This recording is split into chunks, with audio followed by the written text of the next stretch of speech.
couple are camping on the beach with some friends when they decide to get away from the group and go to a more quiet part where they could be more comfortable. But when the girl enters the water to wait for her companion, the boy, who is already so drunk who can't stand up, ends up passing out on the sand. Unaware that her boyfriend is unconscious, the young woman begins to swim while waiting for the boy. But while swimming, something appears underneath her and starts dragging her from one side to the other as if she were a rag doll. When she manages to free herself, the girl holds onto a signal buoy and tries to ask her companion for help. But even before she manages to wake him up, the creature demonstrates that it has not given up on its prey and drags it back to the bottom of the sea. At dawn, the drunk young man wakes up and, not finding his girlfriend, decides to call the authorities and report her disappearance. As soon as the first officers arrive on the beach, they immediately call Police Chief Martin to investigate the girl's disappearance. As soon as he arrives at the scene, the man starts looking for her, and while they are walking on the sand, another officer finds her already lifeless and her body covered in crabs. Martin was already filling out the report, and the coroner calls to report the probable cause of death, a shark attack. Knowing the danger that locals and tourists are in, the policeman asks his secretary to list all the water activities that are planned for the whole month, and goes to a construction store to buy some materials to make signs signaling that the beaches are closed. As he is leaving the store, another agent arrives to warn that some scouts are doing a 2-kilometer test on one of the beaches. But as soon as he approaches the place, the mayor of the city comes right behind and prevents him from warning people about the incident and also to interdict the beaches. According to the man, as the July 4th holiday is approaching, this is a very important time for tourism and consequently for local commerce, so the mayor wants to keep the beaches open so as not to scare away tourists.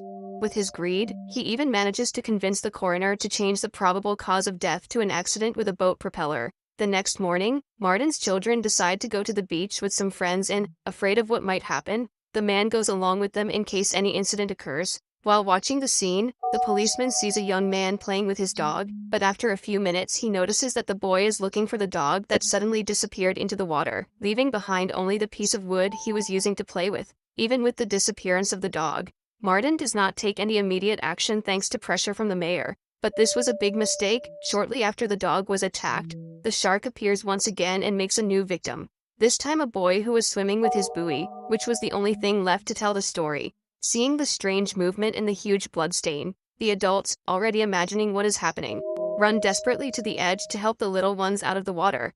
A few hours after the shark attack, the mayor calls an urgent meeting with residents to discuss the measures that will be taken. In addition to announcing a reward of $3,000 for those who eliminate the predator, when everyone is arguing about whether to close the beaches on holiday eve or not, Quint, a shark hunter, starts scratching a blackboard to get people's attention and announces that with his experience, he could locate and shoot the shark with extreme ease, but only for the sum of $10,000. Since the money the man asked for is more than triple what the city and residents are willing to offer, the mayor thanks Quint for his proposal and says he'll think about it, but doesn't even consider paying the entire amount.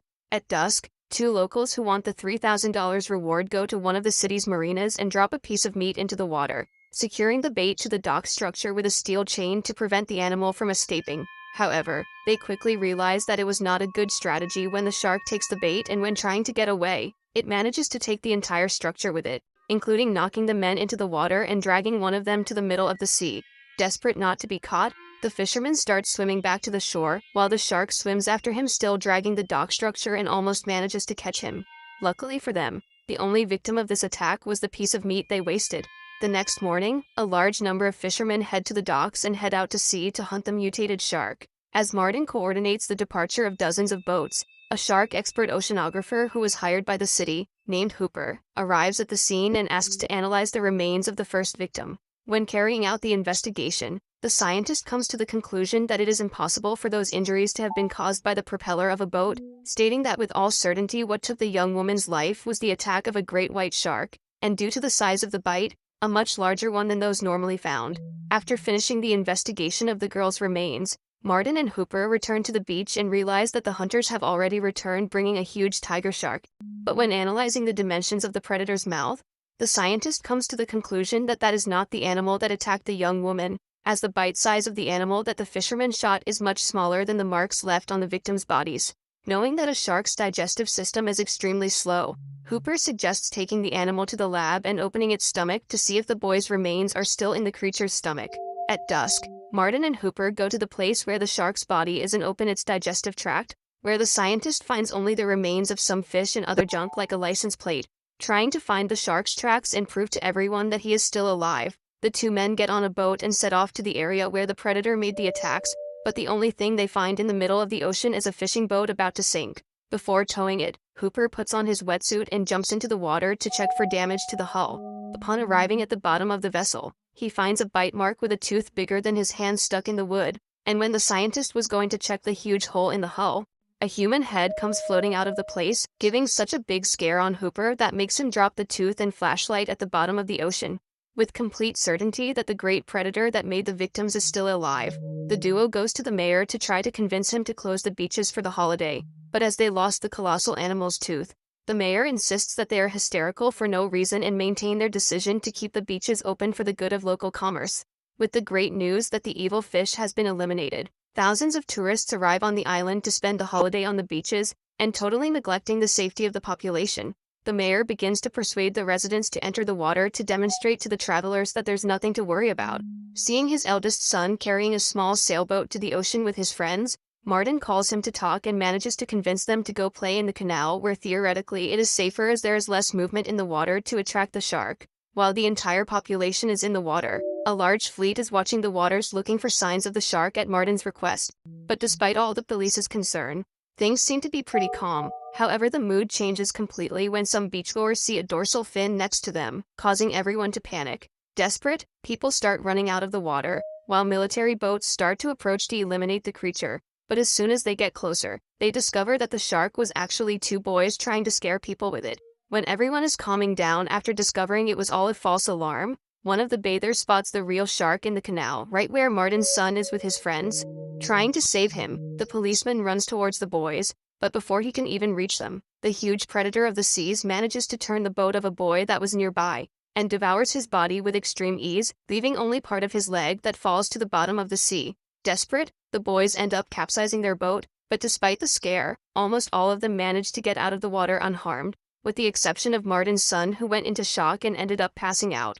After another attack, this time in front of hundreds of people and even journalists, the policeman finally manages to convince the mayor to hire the shark hunter to exterminate the giant predator.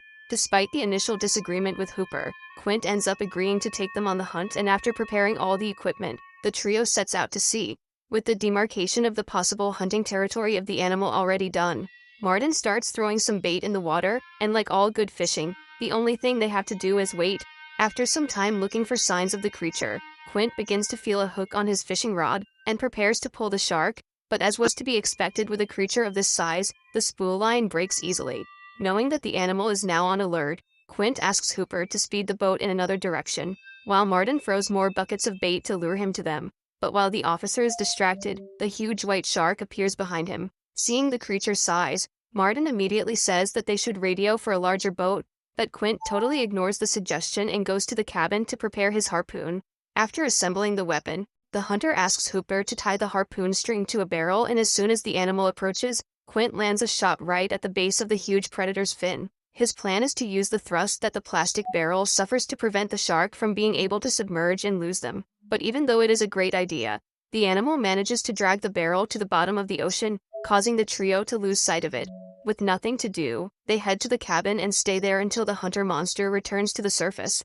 In the middle of the night when they are having dinner, the trio starts to feel some bumps on the boat that takes everything out of place. It turns out that the huge shark of more than 8 meters in length and 3 tons is making several attacks against the boat, which results in several cracks in the fragile wooden hull, through which the water begins to enter.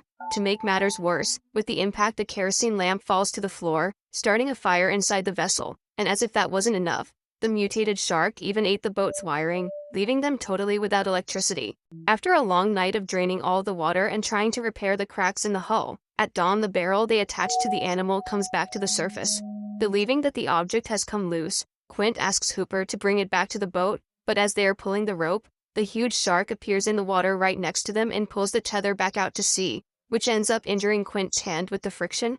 Wanting to continue after the shark and capture it, the hunter orders Martin to speed up the boat, but he disobeys the order and goes to the cabin to request help from the Coast Guard over the radio. Seeing that his request was completely ignored, Quint is furious and destroys the device with a baseball bat, an extremely stupid attitude, because in addition to being surrounded by the biggest predator in the seas, They're in a very small boat and already badly damaged. After doing this stupidity, Quint takes his harpoon and manages to attach another barrel to the animal, but even receiving several shots made by the men and with even greater thrust, the shark manages to submerge quietly, but only to rise again a few seconds later. Seeing the barrels floating once more, Martine Hooper catches and ties it to the boat's cleats, but the policeman ends up passing the rope behind the scientist, which causes his leg to be crushed against the wooden structure when the shark tries to go to the bottom once again. But their problems seem to have no end. Attached to the boat, the huge creature tries to swim away, which makes the boat almost capsize, which just doesn't happen because Quint starts accelerating, initiating a true tug-of-war with the shark. After some time in this dispute of strength, the giant fish gets tired and goes to the surface to try to break the rope with its bites, but taking advantage of the predator as practically immobile, Quint performs another harpoon shot, trapping the third barrel to the animal's body. Upon feeling the hook, the shark pulls the boat back, realizing that soon everything will be flooded and that the vessel could literally break in half if they continue this tug-of-war. The trio tries to free the ropes from the cleats, but as the rope is extremely stretched by the force that the animal is exerting, Quint has no option other than taking his machete and breaking the metal frames before the predator rips the back of the boat off. Finally free, the shark submerges again, this time withstanding the thrust of 3 barrels at the same time. This animal has simply colossal strength. Even with the vessel almost completely submerged, the creature does not give up and continues to make its attacks, trying to sink them, turning the hunters into real prey. Trying to lure the shark into shallower waters where they could corner it, Quint pushes the engine too hard, which eventually explodes. With no way to get around and knowing that if he doesn't do anything all 3 will be devoured, Hooper decides to enter a water cage and lure the creature close enough until he can hit it with a poison dart. But while he's descending, the mutated fish starts hitting the cage as if trying to open a can of sardines, and to make the scientist's situation even worse, the dart simply falls to the bottom of the ocean, leaving him with no way to defend himself. Not satisfied, the shark continues hitting the cage until it destroys all the bars. As he could die if he stayed inside, Hooper uses the door of the structure that opened behind him and goes out there, taking the opportunity to swim towards a small cave at the bottom, where he could hide while the creature is busy destroying the steel bars. After getting tired of playing with the cage, the mutated fish jumps onto the boat, splitting the back of the hull and tilting the boat because of its enormous weight. The men who believe that Hooper has been devoured are forced to hold on to where they can to avoid falling straight into the animal's mouth. But to Quint's misfortune, a cylinder of compressed air lands right on top of his hand. Unable to hold him, Martin watches the man slide slowly into the shark's mouth where he is completely devoured, starting with the legs. A pretty ironic fate for a shark hunter. With the boat almost completely submerged and knowing that it will be the next one if he doesn't do anything, the policeman takes advantage of the fact that the creature went through the cabin window to attack him and throws the same cylinder of compressed air into the animal's mouth. Wanting to end this nightmare once and for all, Martin takes Quint's gun and goes to the pole where he waits for the shark to try to attack him again. And as soon as the mutated predator appears on the surface, the policeman shoots him right in the cylinder, which was still in the animal's animal, causing a huge explosion from the inside out that generates a true mess with the pieces of shark that fly through the air. Just then, Hooper returns to the surface and finds Martin victorious. Happy that this nightmare is finally over, the pair use the barrels as buoys and start swimming back towards the city.